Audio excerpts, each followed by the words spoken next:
2022 was an interesting year for films. We've had some terrific films, we've had some very shitty films, and then we've had other films that were shockingly but good. But we had to say goodbye to that year and say hello to 2023. And this is going to be my third time doing it this year, so here are my top 10 most anticipated films of 2023. But just real quick, I just want to give a shout out to Miss Smith and my parents for making this t-shirt. It was the Obsessive Movie Geek t-shirt, or the O.M.G Critic. They got it for me this Christmas, and I believe that there actually is a photo of me unwrapping the gift, and I was just so surprised with it.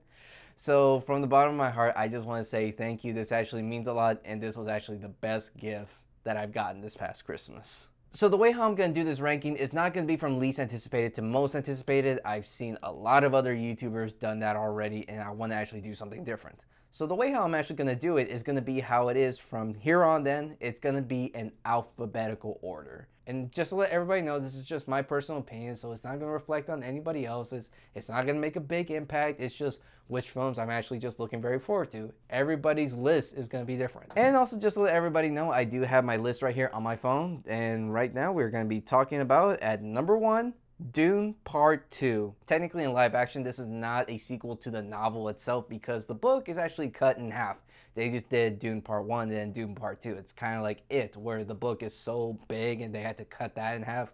It's pretty much that in a nutshell. In my earlier videos when I did talk about the first Dune being in my anticipated list, this is what I said.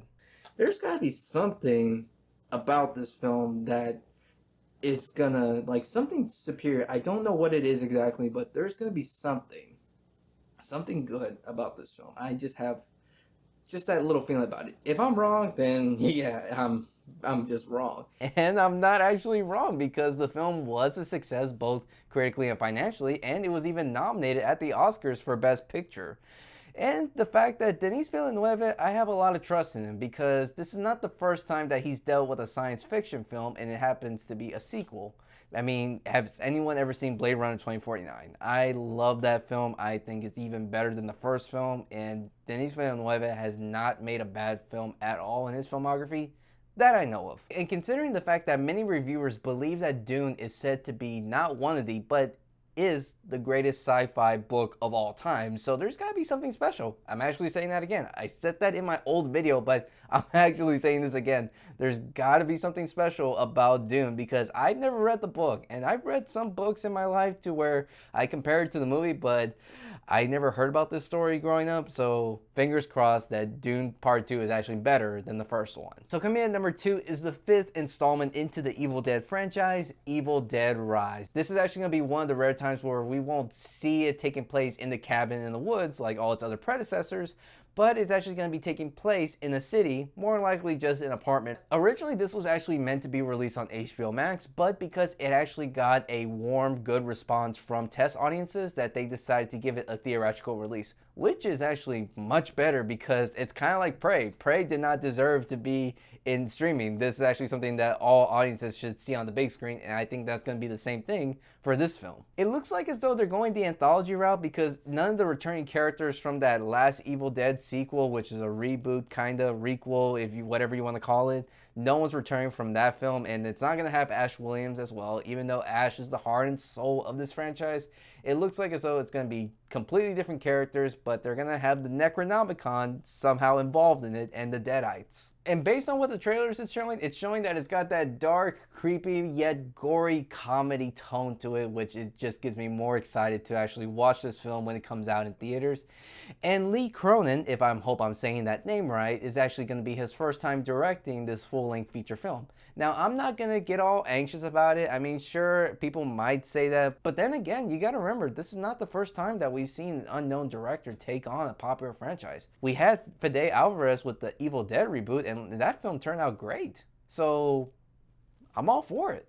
So coming in at number 3, this is not supposed to be a pun intended, it's just sheer coincidence, but it's Guardians of the Galaxy Volume 3. This is the only MCU film that I'm actually looking very forward to this year because let's be honest, Phase 4 last year was not all that good. There were some only very, maybe 2 or 3 films that I really enjoyed, but the rest were just very crappy and they're just so underwhelming. based on the marketing, it looks like it's going to be a very serious tone, considering the fact that this is going to be the last time we will see this group of the Guardians of the Galaxy, as it was confirmed by James Gunn. Of course, they're going to have its comedic one-liners and maybe just some heartfelt moments, because that's Marvel. That's what they do. The first Guardians of the Galaxy, I love that film. I think it's one of the best MCU films of all time. Guardians of the Galaxy 2, it's one of the worst, but it actually did hit me on a personal basis that I'll explain in a future review. But with this film, this one I hope knocks it out of the park before James Gunn goes off to the DC Universe and hits that reboot button. I really don't know how he's going to end off with this version of the Guardians, but I hope it's going to be like their last hurrah.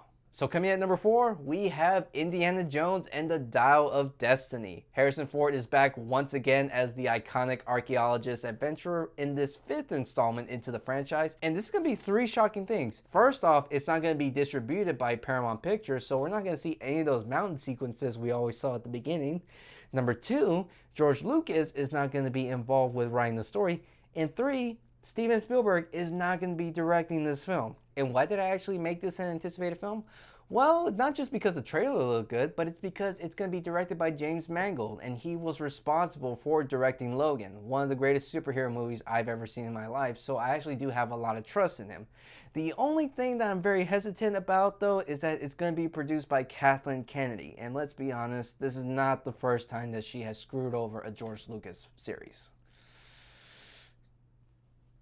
So as much as I'm anticipated for this film, I'm also very optimistic. Coming at number 5, we have John Wick Chapter 4. Honestly, I believe that the John Wick films are the best action films to come out today. In terms of consistency and how much action that they provide in this film, each one just keeps getting better and better. And I really think it's going to be hard for them to top out John Wick Parabellum, because that's one of my favorite action films that I've seen. But since you have the same creative team that know what they're doing and they always up the ante, I find it almost impossible for them to outdo part 3, but if they can do part 4 even better, I want to see it happen. But the thing that really caught my attention is when you hear in the trailer that his family, John Wick's family, sits in the high table. So I'm like, is John Wick really going against his family, or is there something we don't know about? Because there's very little stuff that we do know about John Wick. Sure, in every film we do progress, we get little bits and pieces of his past life, kind of like a puzzle, and we try to add all that together. So I'm wondering, what is there to be more revealed about John Wick's past? And now we're off to number 6, where we have Christopher Nolan's upcoming biopic, Oppenheimer. I mean, this was going to be on the list anyway. It's Christopher Nolan. I mean, once you slap his name on it, I'm instantly there. But this is going to be the first time he's doing a biopic, though, so I'm actually curious to see what he has on his take of it, because this will be about the person, Oppenheimer, who was responsible for being, as quoted, the father of the atomic bomb. In high school, we did not know much about Oppenheimer. They didn't really tell us that much about World War II. They just skimmed through that. And again, Christopher Nolan, he has an all-star cast. He has Cillian Murphy, which I think Cillian Murphy is finally getting up there to be as a leading actor,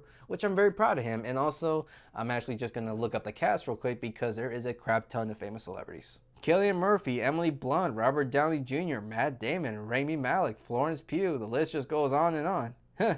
And I can see why the budget was $100 million.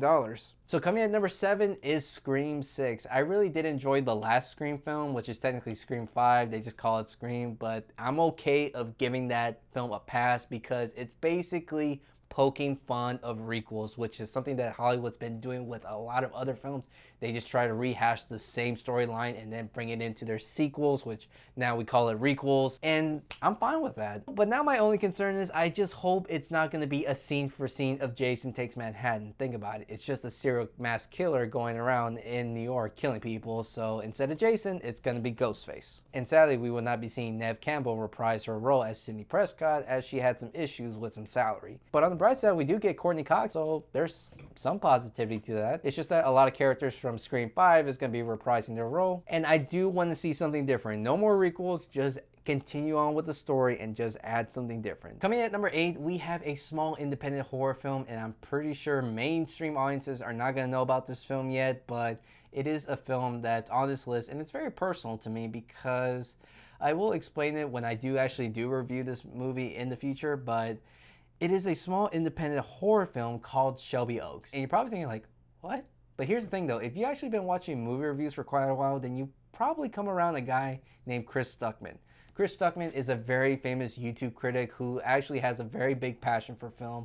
He's actually one of the inspirations on why I made this YouTube channel. There's lots of other YouTubers out there that I love and admire, but Chris Stuckman, there wouldn't be no OMG Critic without him. And lately, he's been trying to branch off from that film critic world and trying to transition into a filmmaker, which is something he's always wanted to be. That's his dream, and I respect that. And this is actually what the synopsis is about, since we don't have a trailer yet at the time of this recording. A woman's desperate search for her long-lost sister falls into obsession upon realizing that the imaginary demon from their childhood may have been real. That's already an interesting story for me to just go into the theater and I'm like, yep, I'm there, I'm gonna watch it. So I'm wishing Chris all the best. He's probably not gonna watch this video because he's off doing his own business and I'm just a small YouTuber right now. So Chris Stuckman, he may never watch this video, but just to let you know, I'm actually rooting for you, buddy. We are so close to the end. We have number 9, Spider-Man Across the Spider-Verse. Not only is this my most anticipated animated film of the year, this is also my most anticipated Marvel and superhero film of the year. Let's be honest, the first Into the Spider-Verse is an all-time classic. I consider that, for now, as I'm saying this in the recording, this is Marvel's best animated film, or one of Marvel's best films of all time. Sure, I've already mentioned this film in past anticipated movies of last year, or I think it was a year or two before that, I don't remember specifically, but they had to postpone the release because they wanted to focus on the special effects, and I don't mind that. If you're trying to do something to make a film better, then give it all the time you need. And this is the only time I can actually say that I'm looking very forward to a Sony film. Because let's just say, the last time everybody started watching a Sony film, everybody was chanting it's Morbin time. So coming in the last film as number 10 in my top 10 most anticipated films of 2023 is Transformers: Rise of the Beast. This is a sequel to Bumblebee, and even though Bumblebee was originally supposed to be a prequel to Michael Bay's Transformers, but that series sucks so much ass that they literally said, no, we're just going to turn this into a reboot, and then Rise of the Beast is going to be a sequel to Bumblebee, except this one's going to take place in the 90s, and it's going to involve the Terracons, Predacons, and Maximals. I actually had to get a lot of help from my former Geek of the Week co-host Bruce Lear to help me with that, so I really got to thank him so much for that. But I do love the Transformers series. I want to see how well this film is going to be made, and if it's going to be a success, because this is actually the first time since 2007 where the first Transformers film came out and I was only 9 years old. This is the first time where I will be excited for a Transformers film. So the first Bumblebee was great. I just hope this one is better, and it is also just gonna be that Transformers we all know and love. So yeah, that's pretty much it. This is my top 10 most anticipated films of this year. But I'm actually curious though, what are your top 10 most anticipated films of this year? You can actually comment down below and do it in any order you like. You can just do it from least anticipated to most anticipated. You can do it alphabetical like me. You can just throw it all in there like scrambled eggs. I really just said scrambled eggs, but yeah, I just said that. Thank you guys so much for watching this video, and look forward to some of the very first movie reviews of this year. If you haven't already, subscribe here to the channel. Until then, I'll see you next time.